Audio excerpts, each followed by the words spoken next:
Hey everyone, Mr. Devil here, Kenny Danico, three-time Stanley Cup champion of the New Jersey Devils, and you're listening to the Uncle Puckers New Jersey Devils podcast with Chris, Dan, Bobby, and Tony, the Uncle Puckers. Let's go Devils!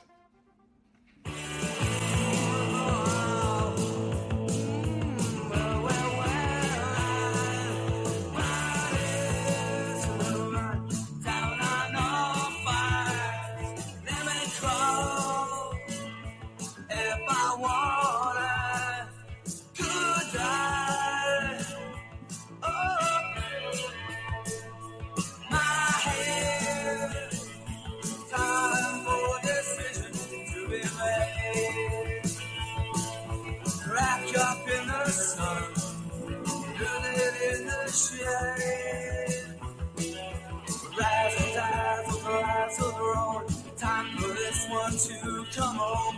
Rise will die, so the rest will die. Time for this one to come alive and hold my eyes until I'm ready to use it. Hold my eyes because it's just my music. Not familiar. Who was that? That is The Replacements. Oh. One of my all-time favorites. Nice. Off the album Tim. The song is called Hold My Life. They're just an amazing band if you've never listened to them. So they got into popularity around the 80s, and I kind of always knew who they were and stuff, but I didn't really get into them a lot until kind of in my probably later 20s. Sure. And so they started out, they're from Minnesota. They started out as a punk band and, very garage kind of cult following. They were known for just being so inebriated during shows that you were, for the most part, if you got a show, it probably was complete and total garbage. But Gotcha. And that's if they showed up. And Paul Westerberg was the singer. And so they put out a couple of albums. Sorry Ma, Forgot to Take Out the Trash was their debut EP, which Great is just name. straight up, just, cheesy garage punk band. Good though. Then they made Hootenanny. They made a couple of other albums that then they started kind of filter off and become actual musicians and actual lyricists. And they put out 3 albums that, to me, are there's no band that stacked together 3 better albums, right in the middle of their career. Right? And not many bands can pull off an album called Let It Be, but they did. So Let It Be, Nice. Tim, and Nice to Meet Me are the 3 albums, and they're just bangers start to finish. Oh. Fantastic. Yeah, and got, I think you would really like Tim. I got kind of an American version of The Alarm there for that track. You know what? That's interesting because, I can see where you're coming from with this, which is, I have a funny, not a funny story, but a quick story. So my son listens to mostly rap and hip hop and stuff, right? Really? Interesting. Yeah. And he, over the last year or so, has started getting into more, our music from our high school times, Pearl Jam, Nirvana, Alice in Chains, all those bands. So he always asks me, send me good songs. I want to. So I remember when I sent him State of Love and Trust from Pearl Jam, listen to this. Probably my favorite Pearl Jam song. He was dude, this is an amazing song. So when we were driving up to the Devils game, a month or so ago, I had Sirius on, and I just basically kept Lithium on. Lithium, grunge. You're just all grunge at this point. Yeah. And it was that and First Wave I was flipping back and forth to, right? So he was really liking it. So song came on I didn't like. I flipped over to First Wave and they were doing some countdown and they were just starting Spirit of 76 from The Alarm. Nice. And I'm I absolutely love this freaking song. And I had it blasting. That's a long song. Yeah. Dude, he's on his phone. Wait, what's the name of this song? He's putting it into his thing. He's he loved it, dude. I was so happy because I love The Alarm and not many people do. And I only know it because of you. I got the one album whatever one, I forget the name of it. The Standards. album. It's their greatest hits. Yeah. Right. Yeah.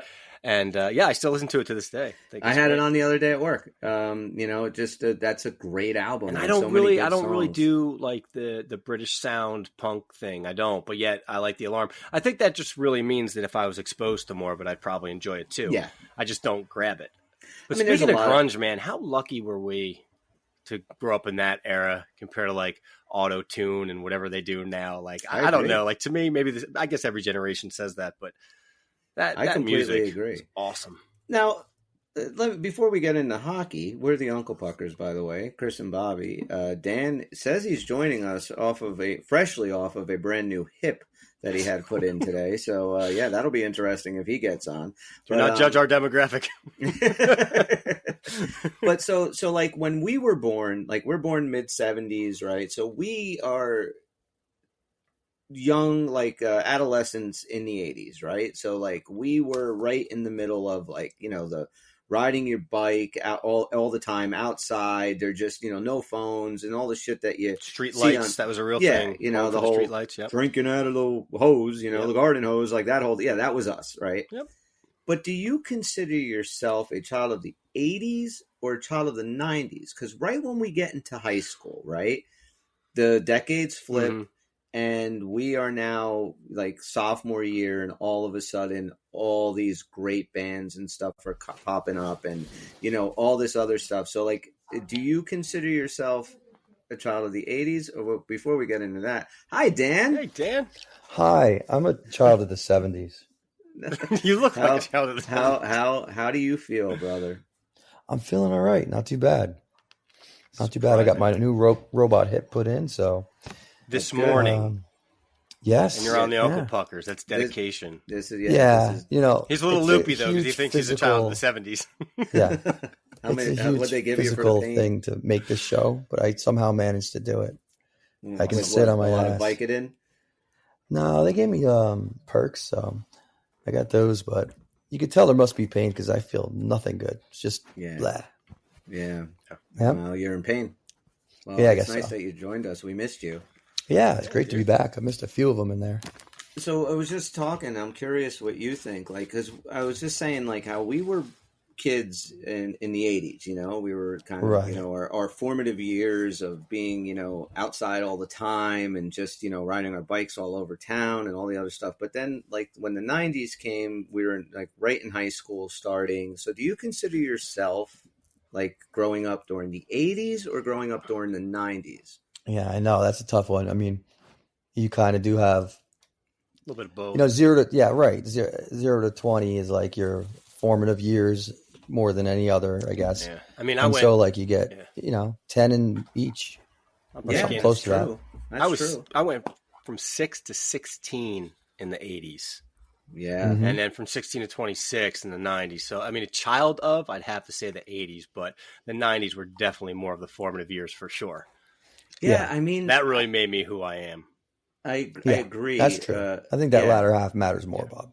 You're right. But think about though, like, I think that we were really lucky because I do think like that last really cool time to be a kid was the 80s. I know. We you just know. got done watching Train Spotting, and it's so funny you geez. guys are talking about this because, yeah, of course, It's a rough we one. weren't Scottish, but I You're was still not saying, Scottish. no, we weren't. I don't plan on And being Scottish. I'm probably never going to be Scottish. Probably not. But, I was looking at that movie as like, that is like one of the best movies kind of the 90s. Like, it really seems like it embodies that era, and for good and bad.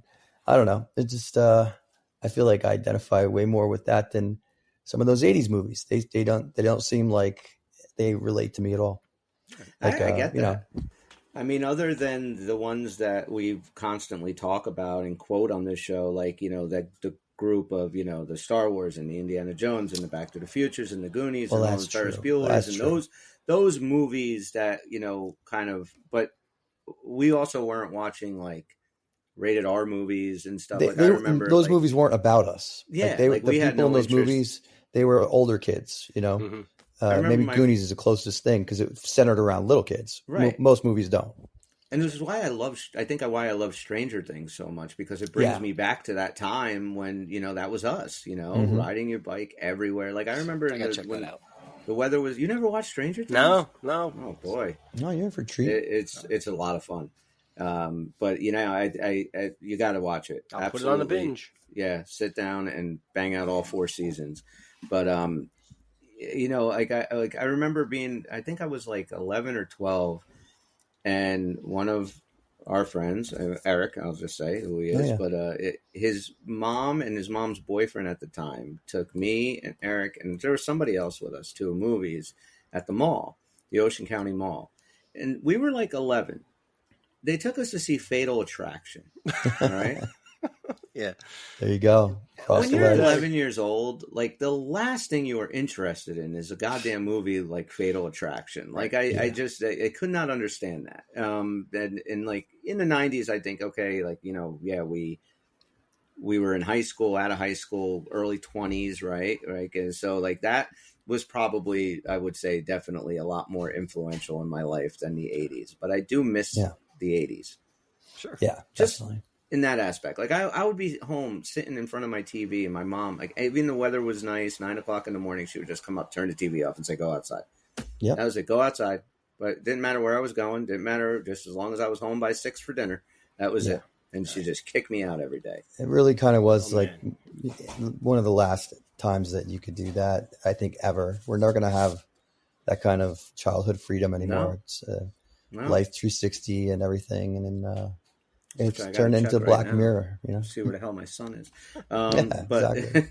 Let's. So how about we jump into some hockey? We went up last night to the mighty San Jose Sharks. This last place team, worst team in the league, and we did what we should have done to most of these teams that are below us. Yeah, and we scored a lot of goals, and we beat them 7-2. And I didn't get to ask you what was your confidence level going in, because those have been the games that I've been worried about this year. Honestly, my confidence level going in was not high. Me neither. I would have said, a coin flip chance that they're going to pull it off is really where I was at. And I don't even think that they played that well. I think that San Jose is just that bad. Yeah. You look at a lot of those goals, and, Kakinen should have had at least 2 from the D-men from the point. Balls, I'll give them. That was a rocket. Hell of a slap shot, but like the Smith one and the Miller one, he probably should have had those. But okay, who cares? It's a win, and it's a big win, and hopefully these guys can start feeling a little bit better about themselves and move forward. But Bobby, what'd you think of the game? Yeah, so I mean, first of all, Heischer's a beast right now, so that's absolutely awesome to see. Yeah. I think that it's clear that Jack still wasn't 100%, maybe still isn't, because that was the first time he really did look like himself in quite some time. I thought Dawes looked pretty good. I thought I did see the urgency. I'm a little pissed off that there was a 20-second delay on them taking away my Meyer goal, which would have, definitely gone into my predictions. But aside from that, and Ball's awesome shot, I disagree with you a little bit. I think that if they play like that, I think they did play a good game, and I think if they play like that on most nights, they're going to win. And probably not by a score of 7-2, because a few of those goals were questionable on a weak goalie, but maybe 4-2, because he does, any other goalie stops 3 of them. So I think if they play to that level, I'd be pretty comfortable with that. Okay. And I wasn't uncomfortable going in. I wasn't like 50-50. I thought they will probably win the game, but I was still nervous. I mean, I felt shitty after the first period for sure. Like we were down 1-0. Hard not to. And same thing, right? I will say this to any, probably there are none, but if there are any San Jose Shark fans or anybody that knows any San Jose Shark fans, like, we really feel for you. We know what it's like to have Mackenzie Blackwood go out there, look good, and then have to friggin' go away for injury all the friggin' time. Yep. This guy is just, he cannot stay healthy. And that is a great point, because we didn't always hate that guy or put the hate on him that we did last year. It's exactly what you just said. We just saw glimpses of him being good. He could never stay healthy. And then when he was bad, he was particularly bad. Yeah. So, yeah, that's a great assessment. And he was always battling something, right? Yeah. It was just always something. I know. I really thought he was going through a bad patch. And, okay, he's due for some good health, but it never went that way. And he played great in the first period. We could have had 2 or 3 on him. So I don't know how this game goes if Mackenzie Blackwood plays all 60 minutes the way he played that first period. I'm sure he wanted a good outing. Yeah, and the same shit that happens to this guy his whole career, man. He cannot stay on the ice. But I feel for you, Shark fans, because we dealt with it for way too long, and now you are. But it's.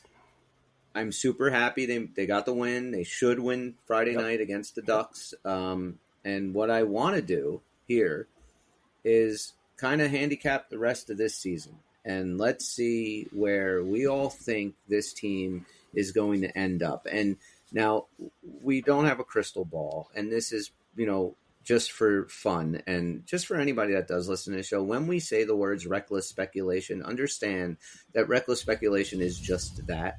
Don't take us seriously. It's a safe space for us to spew out whatever nonsense we want. Some of it good, some of it not. Like I even posted on X yesterday about the Brady Tkachuk thing. Right. And I wrote and even wrote on there, this is reckless speculation. I don't want to add more players into the mix or anything. Just what do Devil fans think about trading Jesper Bratt for Brady Tkachuk? You were more looking at not facilitating an actual trade, just looking at as a hockey player. Would you do a 1-to-1? Would you rather switch those two players? That's it. Obviously, that trade would never happen, as you put it.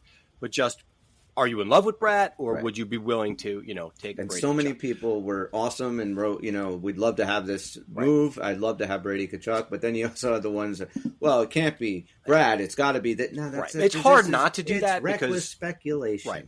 And I would even say in that particular trade, if they were looking for something with a little more oomph behind it, I would even flip that and say, how about Timo Meier for him? Because even that I would do. I don't know if I would do that one, Bobby. That's a good one. I don't know if I would do Timo for him. The thing is, we talked about before, it's not that I don't like Timo Meier at all. I love Timo Meier. There's something about this team that's not gelling and working together. So sometimes you got to get rid of a superstar to get another one. And because we know Ottawa also has a kind of a toughness problem, right? So they probably wouldn't want a Jesper Bratt. But Meier should maybe at least change the equation if we were to delve into that. But again, stupid speculation. This is a trade that's not going to happen either way. I would love for it to, though, because I went to bed last night watching that game. I fell asleep, so I taped it and I finished watching it this morning. And all I was thinking about was Jack Hughes in the middle of Brady Tkachuk and Timo Meier, and that's just an amazing line. For sure. But back to what we're doing. We're going to – so, again, we don't have a crystal ball. So you just have to take how this team has played this season – and maybe past performances against some of these teams that we had already played before. And just give me an idea of, do you think this is a win or a loss? Straight up, all right? I don't care about the overtime losses or whatever. Just 1-to-1, win or loss. So to Friday night, we play in Anaheim against the Ducks. Bobby, is that a win? Wait, okay, you want to go this way. Yeah, how did you want to do it? I thought that maybe you were just going to share your total thoughts on the remaining schedule, and then we would kind of rebuttal against it. And I'll do it 1-to-1 like you do. Just going into it, just to preface, I did look at it from two different ways. And number one, I looked at it from the standpoint of where they are right now, 3/4 through the season, 5 games over 500, regular 500, whatever. Right. So with a quarter left, I said, okay, that warrants maybe 2 games over 500. So basically, I just kind of did the math there, and that was the foundation for how many wins I think they can get. Okay. Right. And then I kind of backfilled the wins and losses. So kind of forecasting at the same time as going with each team. Yeah, I didn't do it that way. I just went through the way that we know that this team has been playing, the way it's built right now. Can they beat, or do you think they're going to beat whoever it is? And I just threw W's and L's on there. Sure. So the Ducks, I have them winning that game. I think they win on Friday. What do you guys think? I have the Ducks winning. I've said the Devils winning, sorry. Okay. Daniel? It's tough. I see it both ways with this. So but just going this way with it, I guess that should be a win. Okay. So we all agree they should get a win on Friday. But then on Saturday afternoon, they go to L.A. and they play the Kings. I have that as a loss. Same here, back-to-back loss. Dan? Because it's back-to-back. Yeah. And Dawes will probably get both of those if he plays well against Anaheim. It's really going to be unfortunate if that's the case, because then you're looking at playing the Panthers next, and that's going to be the toughest of the three. I'm going to say there's a world in which the Devils win this game against the Kings, but I'm very not confident about that. But you got them on a 3-game winning streak right now, which is good. Bob, Yeah, because you know why I'm losing. trying to keep it, and this is foolish to do in a small scope, but I think that they're capable of winning 3 out of 4. I think they are. So, like, doing it in a small scope, it's like that's kind of dumb, but I'll keep it there. I think they're capable, but when you see this gauntlet of the schedule I know that we're about to go through here, like, where do you find those 3 out of 4 stuff? So now they fly home on probably Saturday after the game or early Sunday. They maybe get, Sunday night to go grab dinner, do their laundry, and they're back at it on Monday at home against the Florida Panthers. That's an L. I got them losing that one. You're going to have to prove the world wrong to win that one. You got to be beyond optimistic to think they're coming out. I got to go with the L. Okay. And then we play at home against the St. Louis Blues, who beat us pretty handily last game in their building, and that's the game that Jack went twirling into the boards and was out for like 5 or 6 games. Right. But regardless, Blues, I have that as a loss.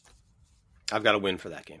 Okay. Yeah, I will give them a win. I'm trying to find my 3 out of 4 here. All right. So being a little maybe overly optimistic, but I think it's doable. Okay. Then we finish up our 3-game homestand at home against the Carolina Hurricanes. I have an L. Yeah, I have an L. We're at home. We play worse at home. Carolina Hurricanes just kind of own us. To me, that's a loss. I have to, on paper, agree with you.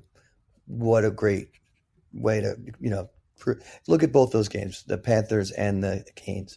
If they can win one of those two, that's so impressive. So, yeah. But I got to put it down as an L for now. Now, let me just interject here.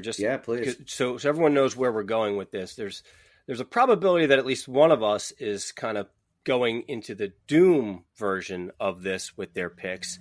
I will say that my picks are lining up into the positive, i.e. possible playoff version. Yet it seems like we're still pretty close so far. So it's going to be interesting how that kind of pans out. That's what I mean. How one of us can think no way, and one of us thinks we can. So, I mean, right now you guys Dan's got 3 wins out of these 5 games. You have 2. I have 1.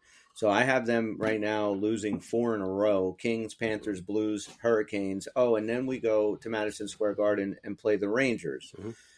Mm-hmm. You know what? I'm going to go off the beaten path here and say that if they're not up for that game, then they don't deserve to be in the playoffs and blah, blah, blah. I'm going to give them the dub in the Garden, even though I don't feel good about this at all. So I'll give them the dub. Bob? I'm also going with a W in the Garden. I have so much more confidence in this team on the road right now. When it comes to a must-win game, if I had to flip a coin, it depends on where they're playing. And right now, I'd rather them must-win away. And how about you, Dan? I was thinking the same thing the whole way. If this was a home game, I might be less confident that they're going to, come up with the guts they need to redeem themselves. They must feel castrated by that performance, and this is their chance. So. This is their chance to rewrite that story. They know they let the whole, Devils Nation down with that output, and so they got to get up for this one. It's possible they still lose it, but it's definitely going to be a closer thing. For now, I'm going to go with the win. Okay. And then they stay on the road after the Rangers, and they go to play the Dallas Stars in Dallas. Now, this is a game that they completely kicked our butts in our own building. I'm saying wash, rinse, repeat. That's an L. For me, I've got kind of a low excitement level come out of that. Again, on the road, I have this down. I know we're not really doing these, but I have an overtime loss, which very specifically plays into where I'm going by the end of this. So I do have a loss, but they are going to pick up a point. All right, I'll give you the OTL. Okay, I didn't think about that option. It's pretty smart, I wasn't especially if we're trying to go over the next 20 games. Well, remember, I'm trying to forecast how they can make the playoffs. So this is where I'm building my whole foundation. Okay, and what about you with Dallas? Boy, this is definitely overly optimistic, but I'm going to give them the win with this one. Okay. Yeah. Then we stay on the road and we go to the desert and we play the Arizona Coyotes, who I don't think they've won yet in this month of February. So I'm going to say Devils get themselves kind of righted a little bit. They beat the Rangers. Maybe they lose to the Stars. Maybe, as Bob said, they lose in overtime. They pick up the point. I think they win in Arizona. And they take that game 2 loss back from them when they came into our building and beat us. So how about you, Bobby? Yeah, I mean, at this point, we're talking 12, 13 games left or something. We always say you got to beat the teams that you're supposed to beat. This will definitely be a situation where they got to win, so I'll go with the W. Dan? Yeah. We're going to have to give a W on this one. Then they keep up this road trip. It's a 4-game road trip, and they're out to the champs. VGK played them really hard at our building, beat them in overtime. Toffoli had the hat trick. That's an L. Yeah. Yeah, it's a day game, so it's an L. That's all I need to say. I didn't even realize it was a day game, Bobby. I'm totally with you anyway, and that's icing on the cake. I mean, they just won the day game I went to, and that was great, but it was against Montreal, and this is Vegas, who's just – I don't see us beating Vegas twice in 2 games in a year. And they're going to be, at that point, tuning up for their playoff run. So, yeah, they're going to be in playoff mode, which is something the Devils have to absolutely be in going forward now. It's got to be. Now, I don't know what playoff mode looks like with this team because we haven't seen it at all this year. It is kind of strange to say. Yeah. The Devils are in playoff mode. But, whatever it is that can get them playing better, they have to do it. Right. So, maybe somebody needs to check one of our superstars, and then the team will galvanize around that. Yeah, that doesn't happen. No. Maybe it would if you had Brady Tkachuk on this team. And then I think if you had Brady Tkachuk on this team and he was on the line with Jack Hughes, I think it takes one person to look at Jack sideways before it never happens again. I think you're right. So, all right, then our road trip is over. We come back home. We host, which hopefully is a team that'll still be behind us at this point, and that's the Penguins. We've been playing them well the last couple of years. I'm going to go with a dub. We beat the Pens. Yeah, this for me is where they really start to fire on all cylinders. They've been getting healthier lately and progressing towards playing better, and now we've just gone through like another 10 games, so I have that as a W as well. Yeah, and as we get more distant in the future, there's so many things that make these predictions less and less useful. Streaks and who's doing what, and, injuries and all this other stuff. Dan just said the puckers are useless. Well, I mean, no, he's making a good point. No, I completely get it. Look, a crystal ball doesn't have the long distance view. Remember we did this in the summer? Yeah, I mean, I'm taking exactly, Bob. Exactly. I'm taking we had him. You had him 120 points. Looking at these last 23 games, like I said, the only thing that I can look at is how this team has played up to this point, and this is why all the L's are there now. They are fully capable of turning that around and becoming a very good hockey team, especially if Tom Fitzgerald decides he wants to work for his little extension and promotion he got and maybe do something.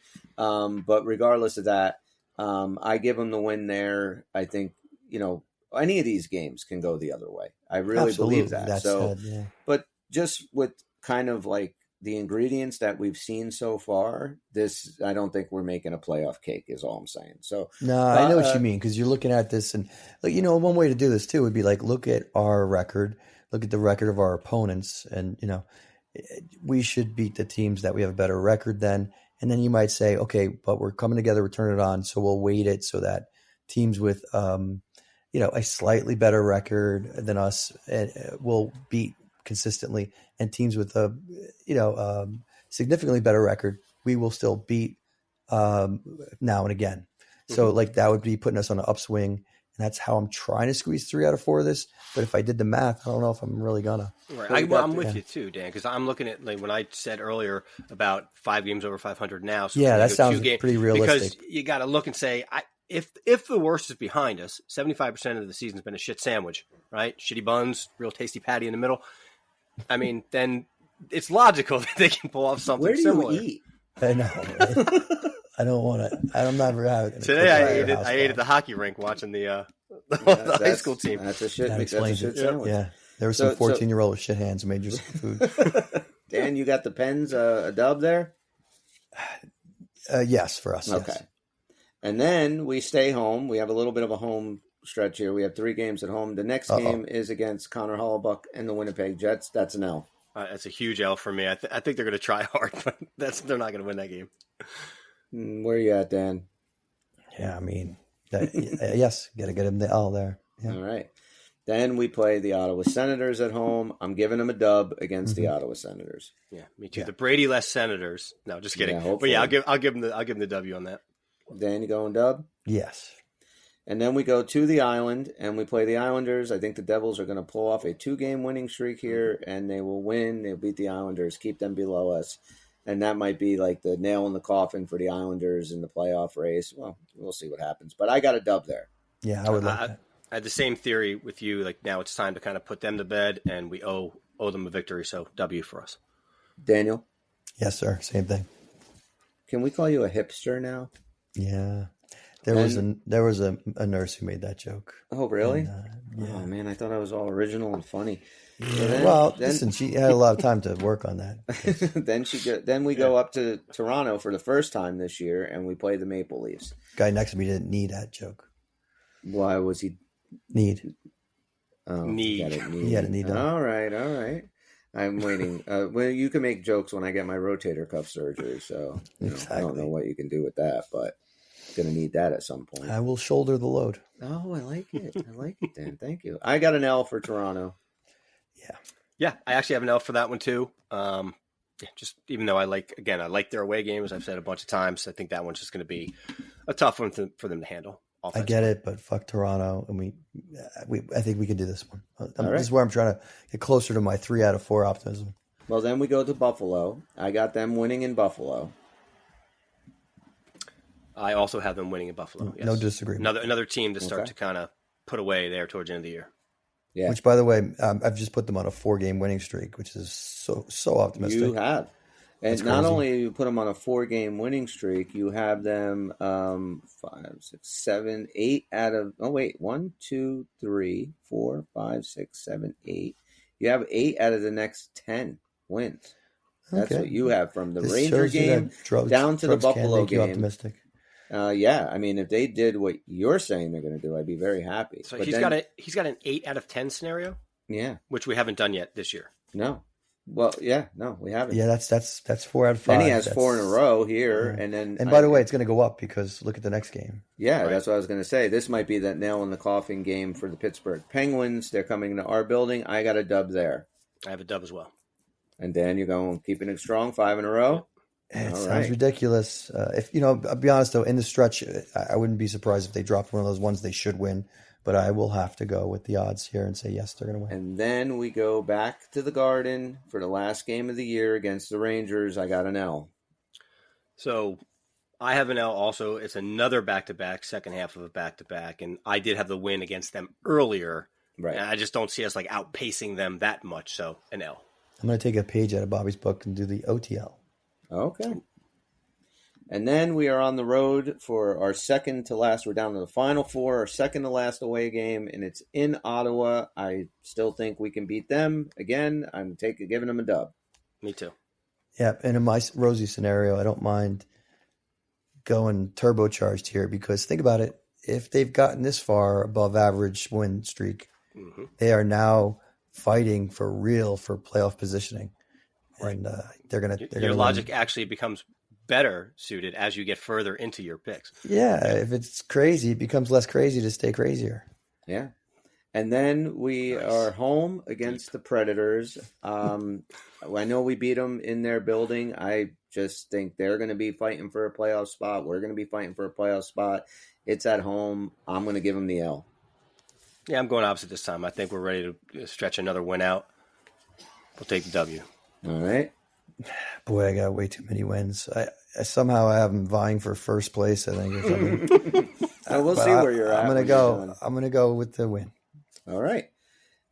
Then we have a home and home against Toronto. I'm going to split these. I'm going to say we lose to them in our building. We beat them on the road the last game of the season. So that's what I got. What do you guys got for the split? I have the exact same thing. We lose in our building. We win in Toronto. Close out the Leafs for the year. That makes a lot of sense, but I just don't like doing the exact same thing. So I'm going to switch to wins and losses for no good reason. All right. That's fair. All right. So as we speak at this moment, now that we've 2 more games, Chris. Oh, there is? That's right. You didn't go into April. They didn't come up yet on these. What were the other games? You got the We got Flyers. Flyers. Yeah. And they're both home? No, the Flyers are in Philly. It's a 5 p.m. game on April 13th. And then we're hosting the Islanders for our closing out the season on April 15th. So this second to last game now that we're at, this Flyer game, this could be for a playoff position. This could be for it all. I'm going to give the boys the dub in Philly. They're going to beat them. I'm going to give them the dub as well. This is like everything we thought about from this year. At the very least, we thought the Devils should be a better team. They still are not point-wise right now, but by the end, hopefully it doesn't mean as much as it needs to mean, but if it does, it'll be a W. All right.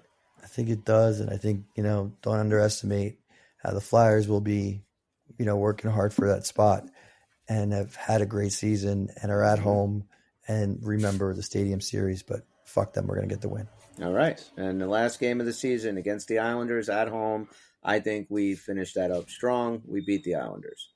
I didn't have these last two games in my other you had 9 total wins before. So now I'm at 11. So 11, I might that's good. Yeah, I got to check. So I think that in my scenario that I've painted, this is a 1 point needed to get in, and that's exactly what they're going to get with a final overtime loss at the end of the regular season. Okay. Well, with my, crazy rosy scenario, we've earned some time and space to rest some guys because we're going to find ourselves in a position where we really can't go up or down. And I'm going to take the L here, give them a little law on averages against the Islanders. And, say that's how we end the season. It was just one little L there as we rest some guys who may be a little banged up. Now, Dan, out of these last games, you have 1, 2, 3, 4, 5, 6, 7, 8, 9, 10, 11, 12, 13, 14, 15, 16 wins. So that is an extra 32 points on the 64 that we have, which would be 96 plus 1 because you gave them an overtime loss. So 97 points. Dan, your scenario should get them into the playoffs. Yeah, that's what I'm looking to do. Now, Bobby, before you actually, because I know it already too, because I did look at last year's baseline. The last team that made it in was at 92 points. And that's another way that I kind of factored in everything that I was getting. So we needed 13 and a half wins. I gave them 13 wins with the 2 overtime losses to make up for that. So you should get 26 points out of me for a total of 92. All right, so you're getting them in with 92. Right. I believe it's going to be above the Flyers, but at the very least, I think it can get them in. Guys, did you count how many total games we have left? I forgot. 23. 23, yeah. So I said 16 out of 23. Jeez, I'm going to get myself a calculator. Just curious what that is. Well, I think Dan is more on par with what they're going to need. I think out of these 23 games, if you're at 64 points and you have 23 games left for a possible 46 points, you need 30 of those. Easy. You do, but go through yours first, and then I'll give you a counterpoint on that. I'm at 88 points. I give them an 88-point season with the schedule I have. They missed the playoffs, and with the team as constructed right now, and they are, this season is easily forgotten, and the team did nothing, and they're a bunch of frauds and a big giant disappointment. That's where I have them. Chris, I got to say that's so realistic, and I hate to say that. But I'll tell you what, on the optimistic side, as crazy optimistic as I sounded, I did the math just now. It's not even 70%, 69%, 69.5%. Let's round it to 70%. Right. You got to win 7 out of 10. It's not impossible. I mean, it is still they get possible. healthy and get moving. It is very possible. I just don't know what they can do. Like what's going to be done to change this team? Because now, Dan, you weren't with us for a while. We are now pretty much all of us except Tony still are 100% on board that Lindy Ruff needs to go. Yeah, this guy I get it. I mean, everybody's felt the same way. Yeah. The comments, I know he tried to walk him back, but it's just a bad look. He's going to – I can't imagine he's here next year. Do you think there's a chance he's going this year? I honestly think that if these next 2 games go poorly for the Devils, I don't think he's here. I think the more they don't do well now, I think either way, you're just not going to get rid of him. It's going to look like if I'm Fitzgerald and I wait 2 more games to make the change, that's him saying, new coach, you got to come in and win 7 out of 10.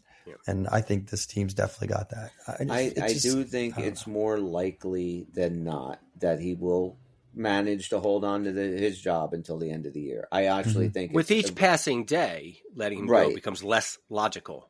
Right. But Kinda like what where Dan just he said, we should just have said so. been fired in January, But there's a lot of things we should have done. Yeah, Right. I agree. Earlier. And now, we're in this position now where we need a lot of things, and I have no faith that Tom Fitzgerald is going to be able to pull anything off. Now, Bobby, you have some news that may or may not maybe open up the door for Markstrom again. You want to discuss what's going on with that? Let me just put a cap on the prediction please, thing, because again, the 92-point ceiling or bottom to get in, that was last year, and I do feel like it's actually going to be maybe more points than that. Like the way the Red Wings and Tampa's playing, I think the wild card, like you've been saying all along, is looking a little dicier, easier to catch the Flyers. So I did this same game with the Flyers' remaining schedule. I keep hearing about how rough their schedule is. So I had to be creative with it. Some of these teams that I might have given them a loss for, maybe they, as of right now, they probably look like they're going to win. But I got some reasons behind it. I'll run through their schedule real quick. So they got Washington next. That's the first. No more Carter Hart. That's one reason. Yeah. I'm going to give them a loss against Washington. Washington's actually playing pretty well, right? So, and I just think that the Flyers are going to kind of peel back just a little bit. They got Ottawa on a back-to-back. I'll give them a win. They got St. Louis next. Give them a win. Then they got the Panthers. I'll give them a loss. The Lightning a loss. Sharks a win. Leafs a loss. Boston a loss. Leafs again, but I'll give them the win. They got the Hurricanes, loss. Boston, loss. Florida, loss. And I'm really starting to – this is where they're going to start to kind of fall off. We could really make up some space there. They're going to win against the Rangers. I think they could play them tough. They're going to win against the Canadiens, and they're even going to win against Chicago. Then lose to the Islanders and Buffalo, win against the Blue Jackets, win against the Canadiens. So I'm not dicing them down, right? I'm giving them some wins, but I'm trying to be logical. Another loss against the Rangers. I'll even give them to them in OT. Loss against us, because obviously I predicted that. And then finally they'll end the season with, say, an overtime loss to the Caps. That winning scenario for them would give them 22 points for a total of 91 at the end of the year. And my prediction was 92 for the Devils. That would put us in third.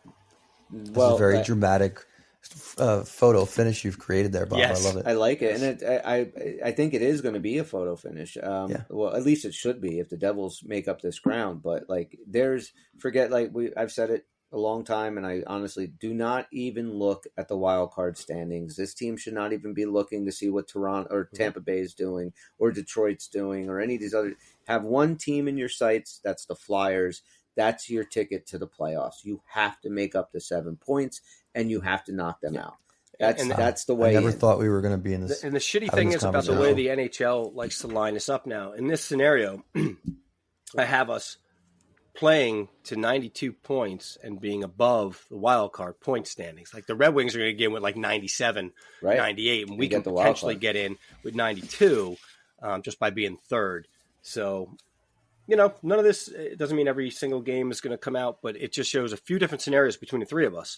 Yeah. That we've shown that anything one way or the other could do better. But for sure, and we've been saying this for a while now, Chris led it, it's probably not a wild card situation. The best bet is to get in under the Flyers. Yeah, that's the only way I think they're going to do it. I think Detroit's playing some great hockey right now. Tampa Bay, Tampa Bay is still looking at that third spot too and thinking maybe we can knock Toronto out of there. So they might be the team that you don't want them to make the playoffs, because just like we have very low confidence going to the playoffs.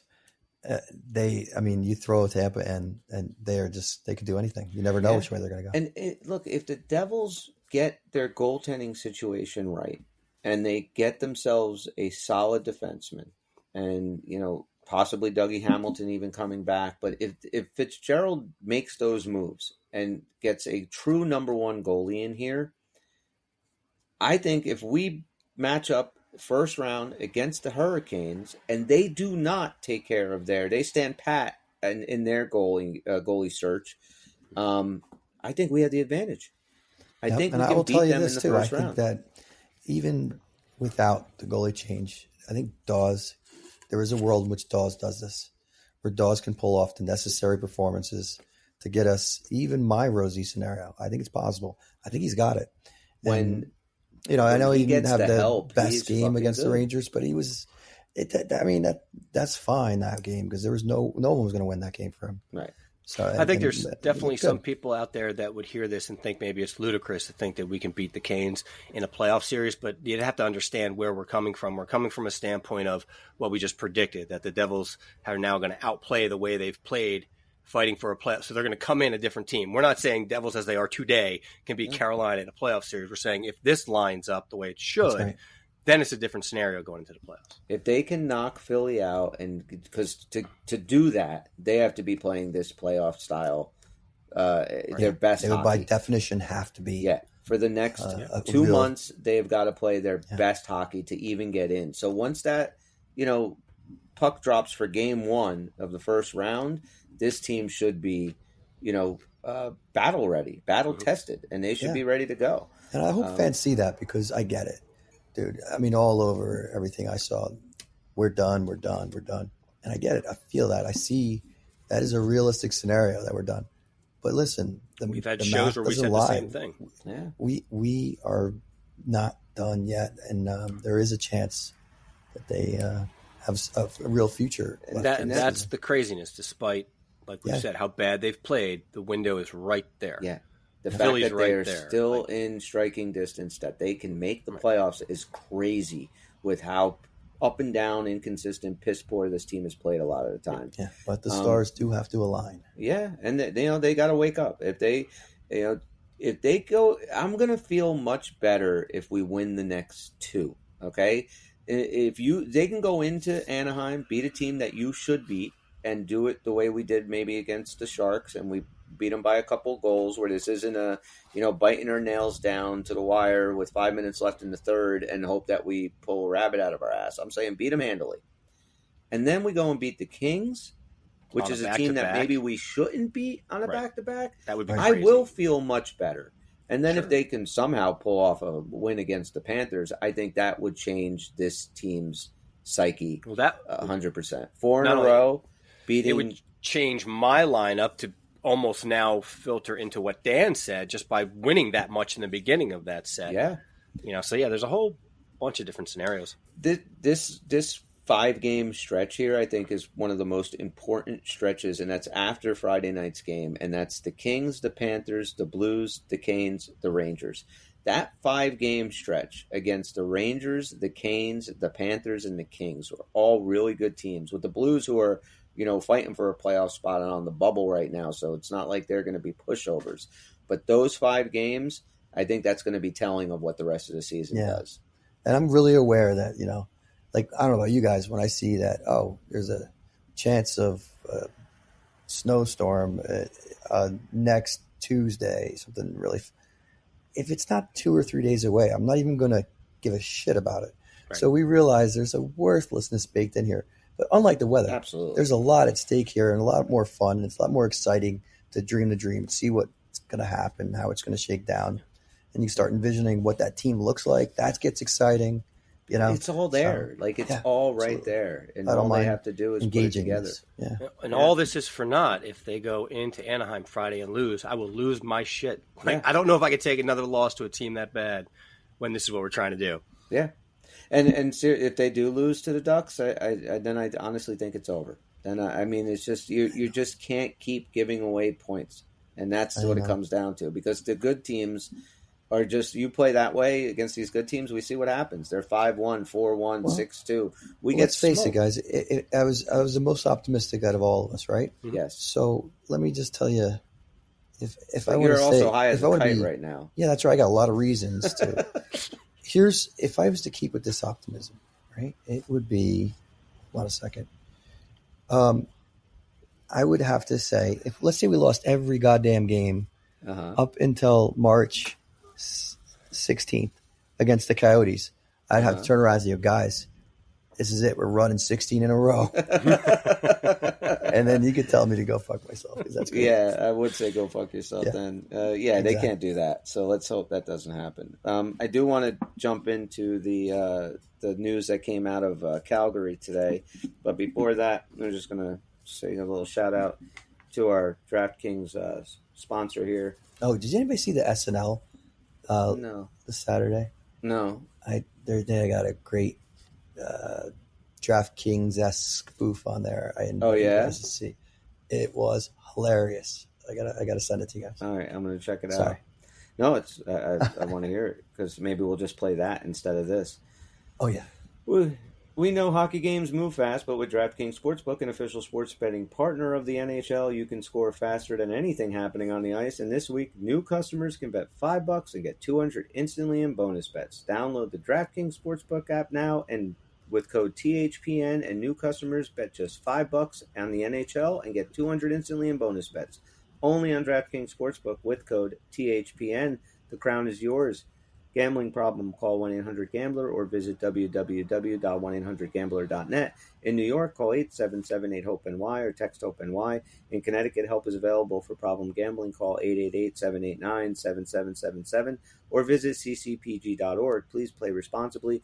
On behalf of Boot Hill Casino and Resort, 21 plus, age varies by jurisdiction, void in Ontario. Bonus bets expire 168 hours after issuance. See dkng.com/hockey for eligibility and deposit restrictions, terms, and responsible gaming resources. NHL and the NHL Shield are registered trademarks of the National Hockey League.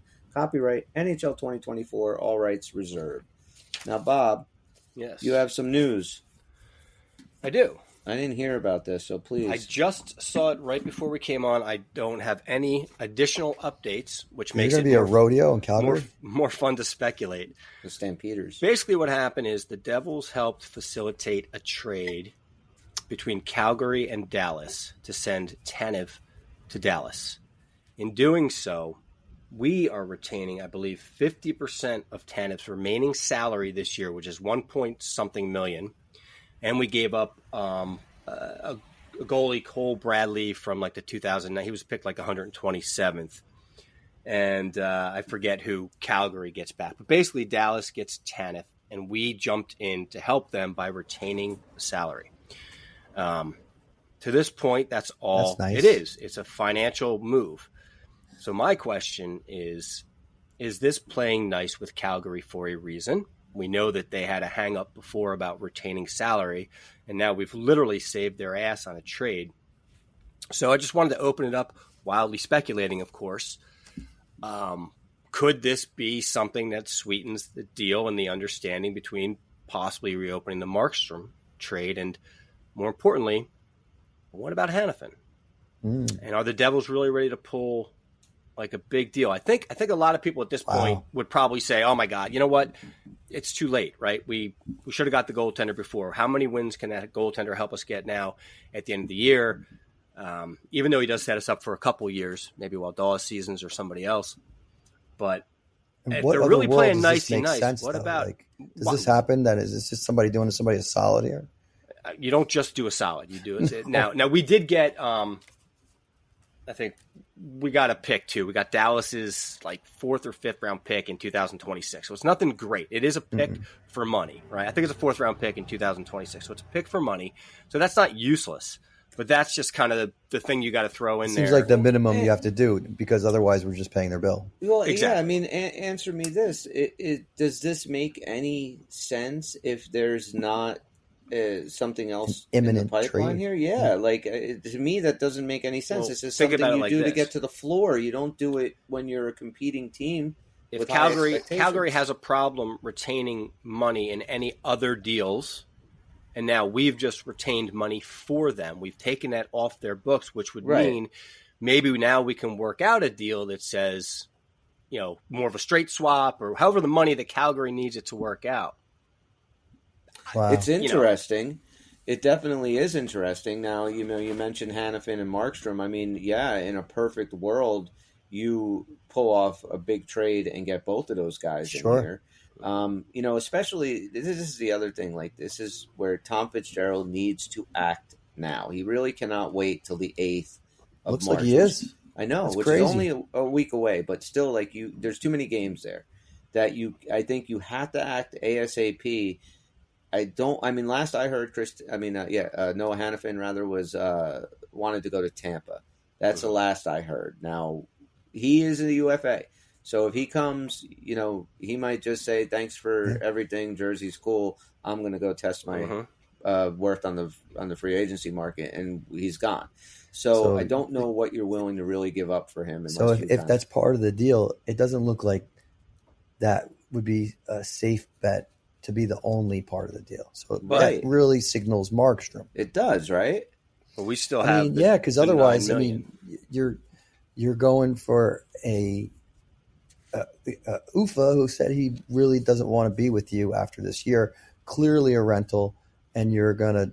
Well, he trade, didn't say I would that. guess. He just mentioned he wanted to go to Tampa. Now, whether or not Yeah. he does come here and maybe we sign him like we did. And I don't Timo know Meyer, but how much stock there is possible. when we hear that kind of thing, players saying, "Oh, I'd like to go to Tampa" and all that. But there's Yeah, how about right. there's another possibility that we've done before, if they worked it out, because a lot of players UFAs they do want their payday.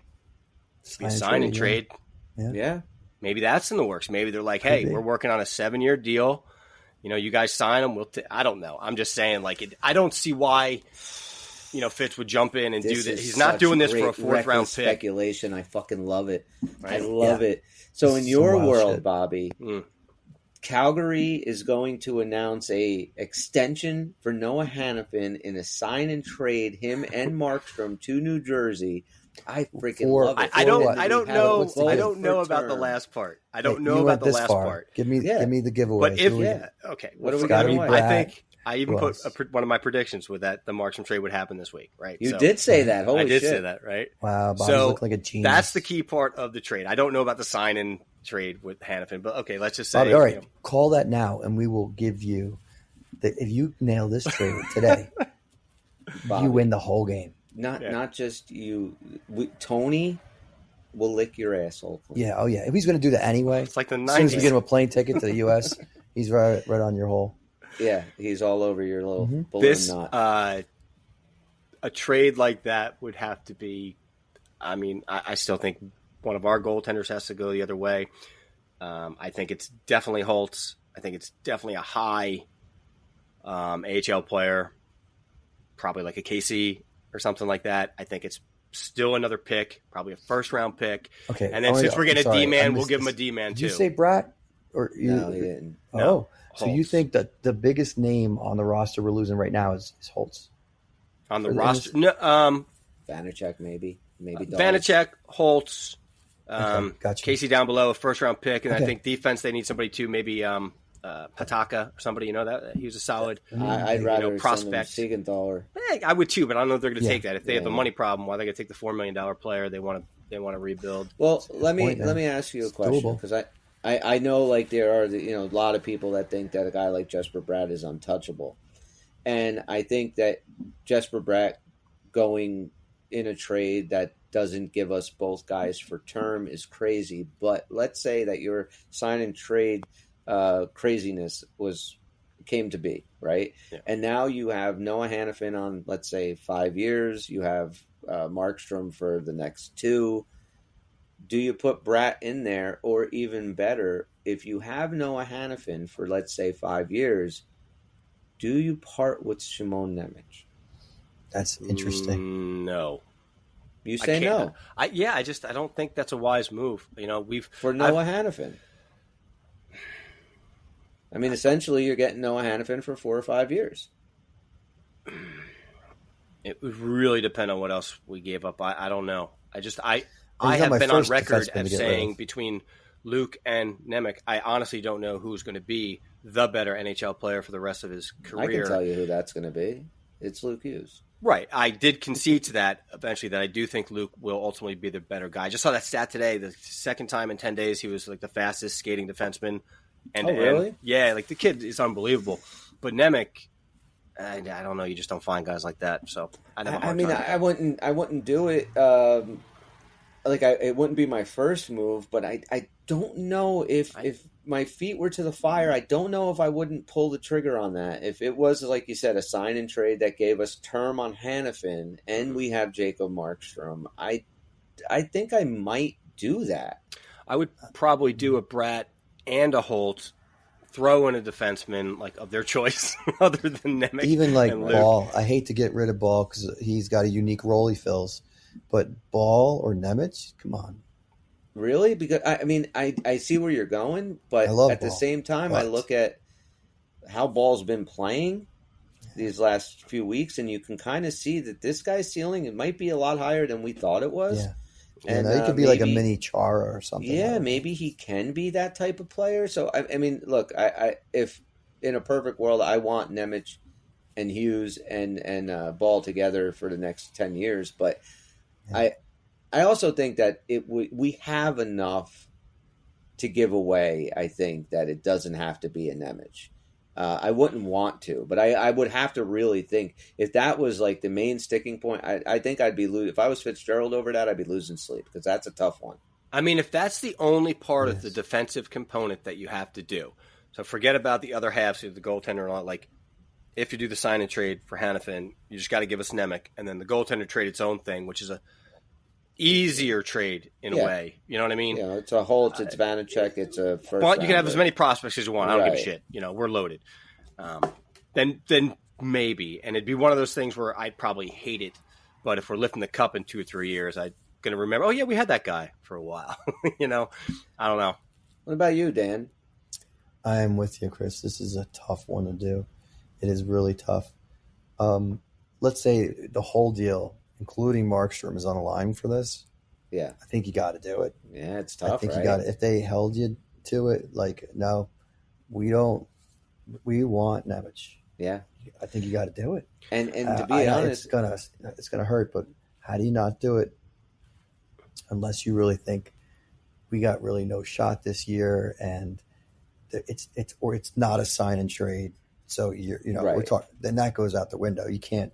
No, you're not giving them up for a rental, no doubt. No. That's why I said the only way would be with term. Yeah, that you would even consider it. I just feel like part of the deal that has to happen is a bigger forward player, because there's already talk now. Okay, do we sign? Who do we sign? Mercer. Everyone thinks, yeah, you can get it done. Toffoli, but again, there's that logjam. We still have that problem of Timo Meyer's finally playing on the first or second line, for example. So I just feel like a big forward needs to probably go in one of these trades. So my hope would be that big forward would take away from the Nemec desire. Bob, definitely. This is only a scenario that Chris posed. If it had to be defenseman centric here. But we could definitely suffer losing forwards much more easily.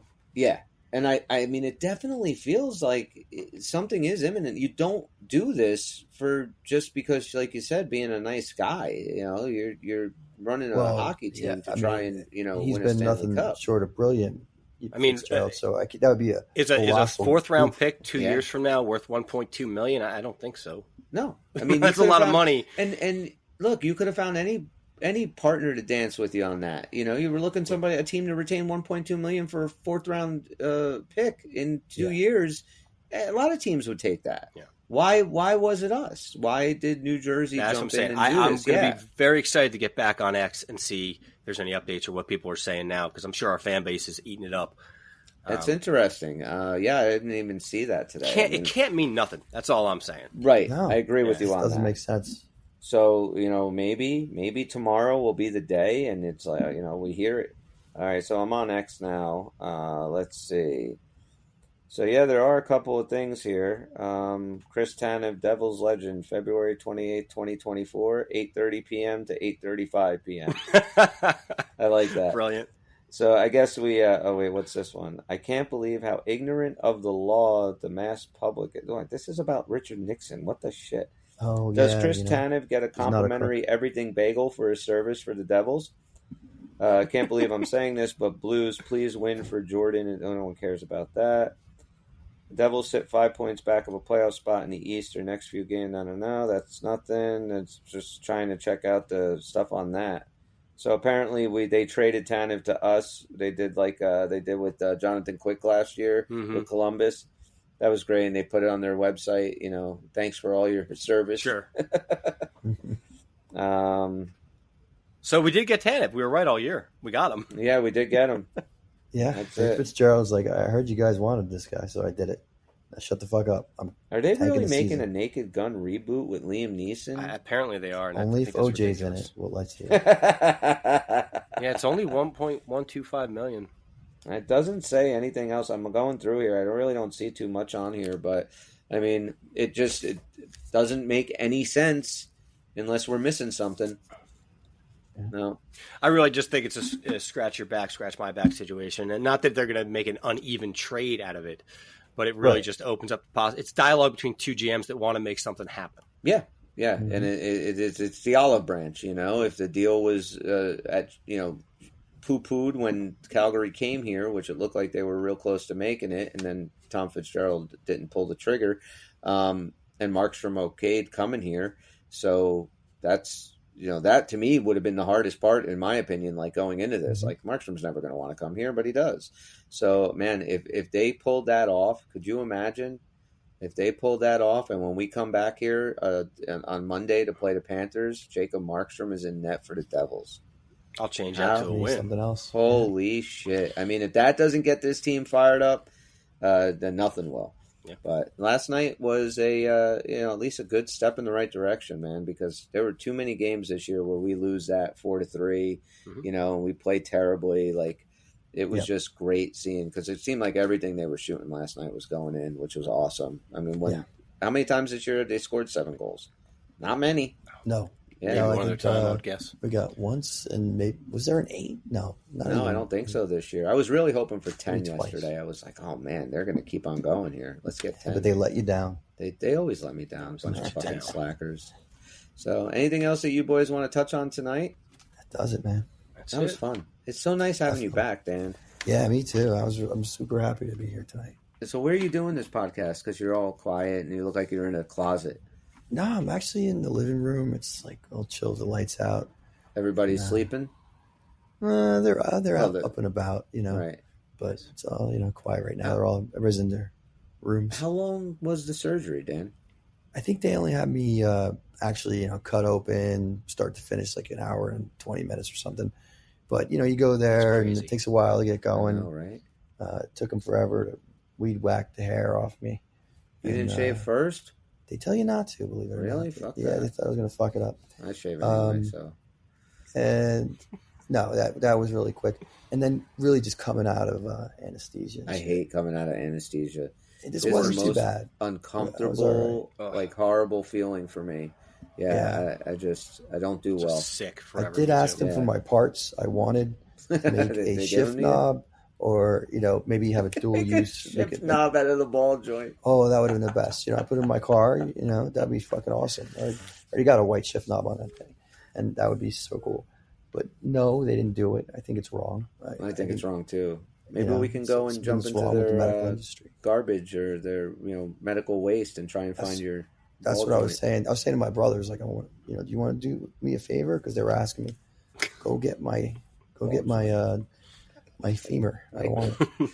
All right. Well, we're really happy that you're back and that you're Yeah, feeling man. better and that you made it. Yeah. So Yeah, definitely. we are going Can't to wrap believe you it did up. the show.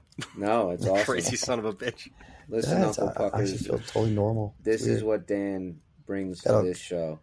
Gotta doesn't use a matter. walker to get to the bathroom, but hopefully only for a few days. Hey, man, whatever. As long as you're going to be up and about in a couple of weeks, then who gives a shit? That's the idea. Yeah. So, thank you guys for checking us out. Drop us a line on at Uncle Puckers on X or at unclepuckers@gmail.com.